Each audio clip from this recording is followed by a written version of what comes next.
Detour to romance. Romantizme dolambaçlı yol.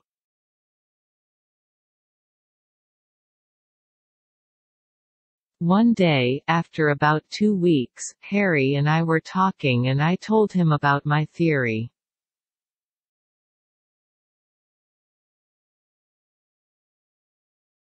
Yaklaşık 2 hafta sonra bir gün, Harry ile konuşuyorduk ve ona teorimden bahsettim.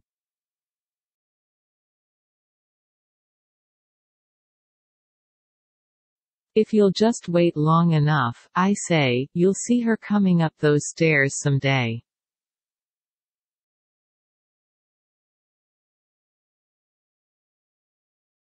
Eğer yeterince beklersen, dedim, bir gün onu o merdivenlerden çıkarken göreceksin.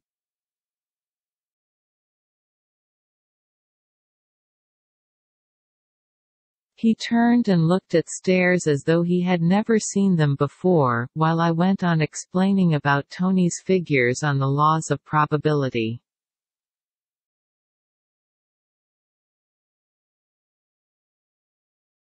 Ben Tony'nin olasılık kanunları hakkındaki rakamları açıklamaya devam ederken, o döndü ve daha önce hiç görmemiş gibi merdivenlere baktı.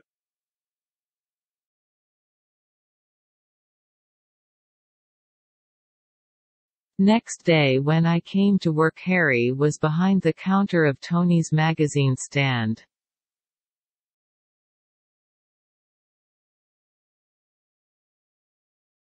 Ertesi gün işe geldiğimde Harry, Tony'nin dergi standı tezgahının arkasındaydı.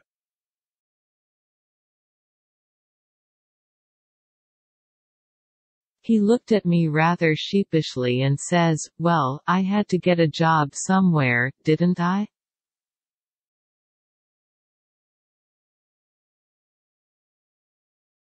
Bana oldukça utangaç bir şekilde baktı ve, bir yerde iş bulmam gerekiyordu, değil mi, dedi.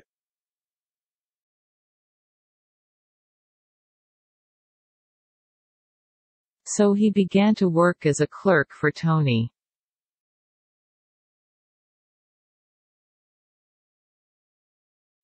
Böylece Tony için tezgahtar olarak çalışmaya başladı.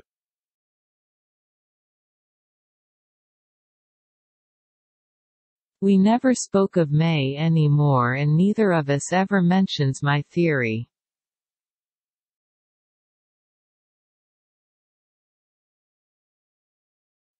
Artık May'den hiç konuşmadık ve hiçbirimiz de benim teorimden bahsetmedik.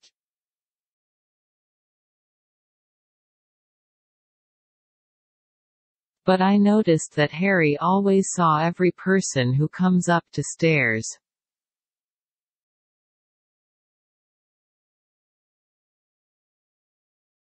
Ama Harry'nin her zaman merdivenleri çıkan herkesi gözlemlediğini fark ettim.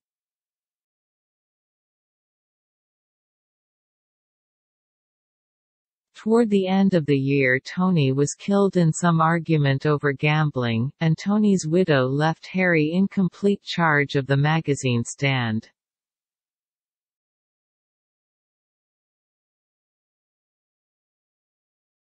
Yılın sonuna doğru Tony kumar yüzünden bir tartışmada öldürüldü ve Tony'nin dul kalan eşi dergi standının sorumluluğunu Harry'e bıraktı.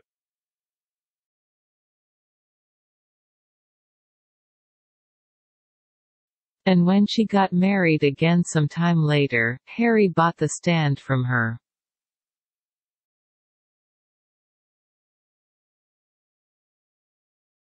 Ve bir süre sonra tekrar evlendiğinde, Harry standı ondan satın aldı.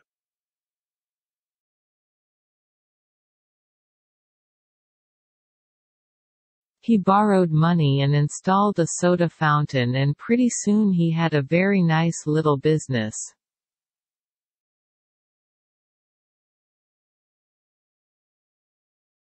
Borç para alarak, gazlı içecek tezgahı kurdu ve çok geçmeden güzel küçük bir işi oldu.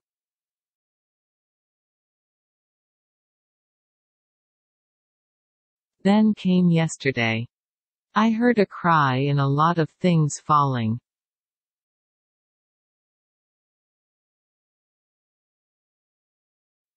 Sonra dün geldi. Bir çığlık duydum ve bir sürü şey düştü.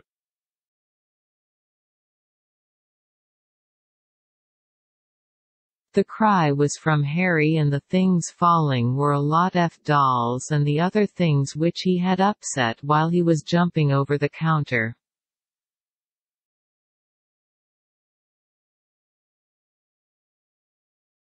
Çığlık Harry'dendi ve düşen şeyler bir sürü oyuncak, bebek ve tezgahın üzerinden atlarken düşürdüğü diğer şeylerdi.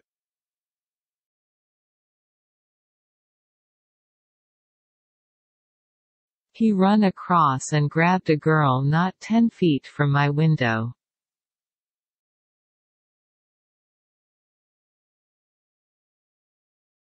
Karşıya geçti ve penceremden 3 metreden daha yakındaki bir kızı yakaladı.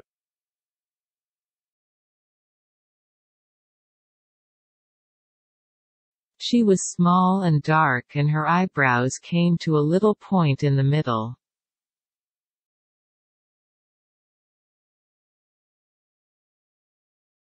O ufak tefekti ve kaşları ortada birleşerek nokta oluşturuyordu.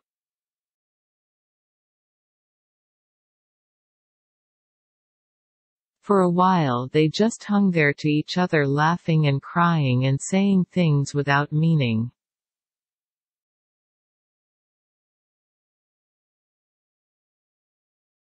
Bir süre orada birbirlerine gülerek, ağlayarak ve anlamsız şeyler söyleyerek öylece kaldılar.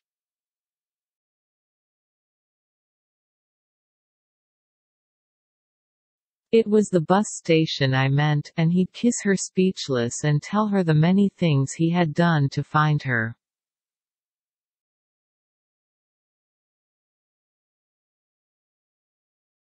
Kastettiğim otobüs durağıydı ve susup öptü ve onu bulmak için yaptığı onca şeyi anlattı.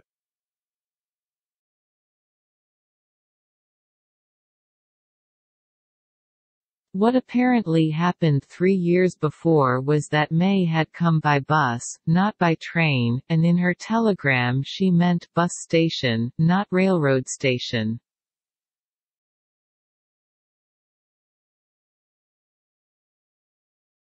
Görünüşe göre 3 yıl önce olan şey, May'in trenle değil otobüsle geldiğiydi ve telgrafında, tren istasyonu, değil, otobüs istasyonu, anlamına geliyordu.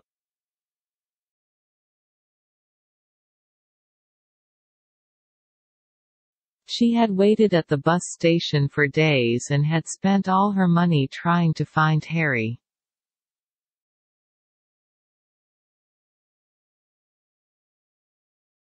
Günlerce otobüs durağında beklemiş ve bütün parasını Harry'i bulmaya çalışarak harcamıştı.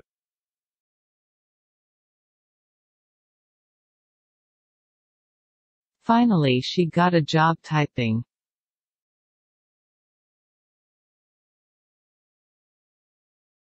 Sonunda daktilo işi bulmuştu.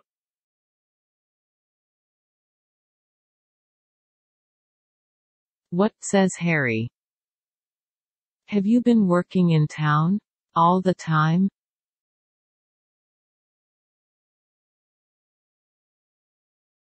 Ne? Dedi Harry. Şehirde mi çalışıyordun? Bunca zaman.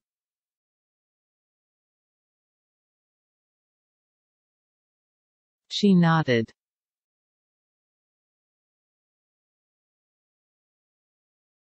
Başıyla onayladı.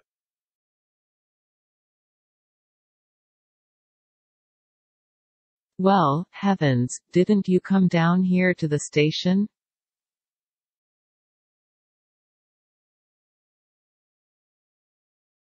Aman Allah'ım, buradaki istasyona gelmedin mi?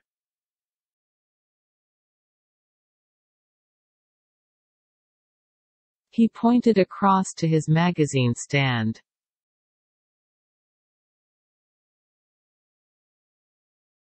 Dergi standını işaret etti.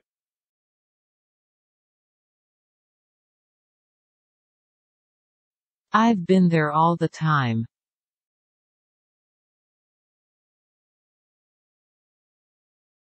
Ben her zaman oradaydım.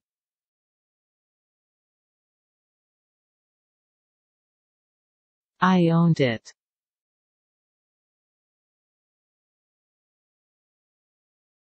Onun sahibi benim.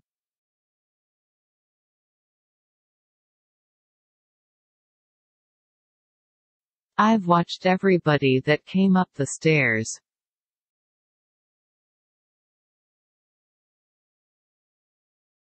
Merdivenlerden çıkan herkesi izledim.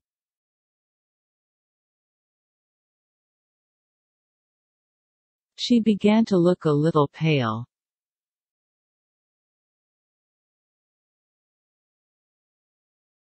O, kız, biraz solgun görünmeye başladı.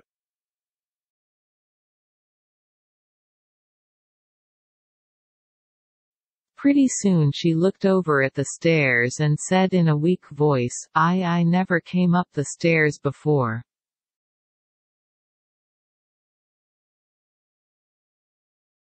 Çok geçmeden merdivenlere baktı ve zayıf bir sesle, ben daha önce hiç merdivenlerden çıkmadım.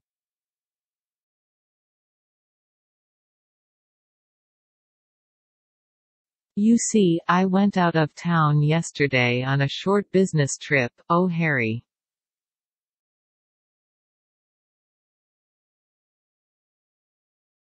Gördüğün gibi, dün kısa bir iş gezisi için şehir dışına çıktım ah Harry.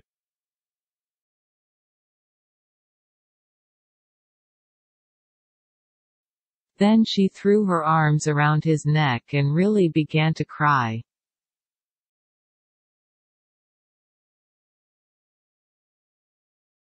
Sonra kollarını boynuna doladı ve gerçekten ağlamaya başladı.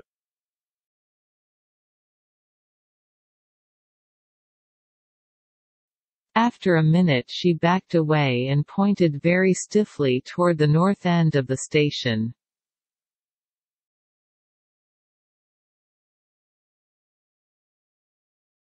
Bir dakika sonra geri çekildi ve sert bir şekilde istasyonun kuzey ucunu işaret etti.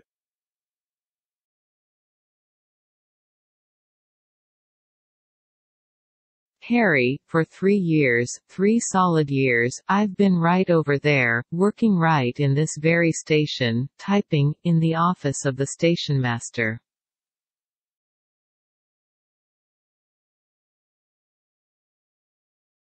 Harry, 3 yıldır, tam 3 yıldır, tam da bu istasyonda çalışıyorum, istasyon şefinin ofisinde daktilo yazarak.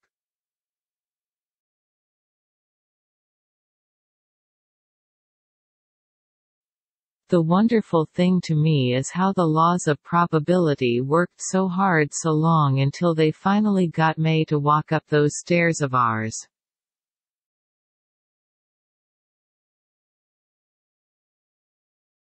Benim için harika olan şey, olasılık kanunlarının böylesine zor ve uzun süre çalışması ve sonunda May'i bizim merdivenlerimizden yukarı çıkarmasıydı.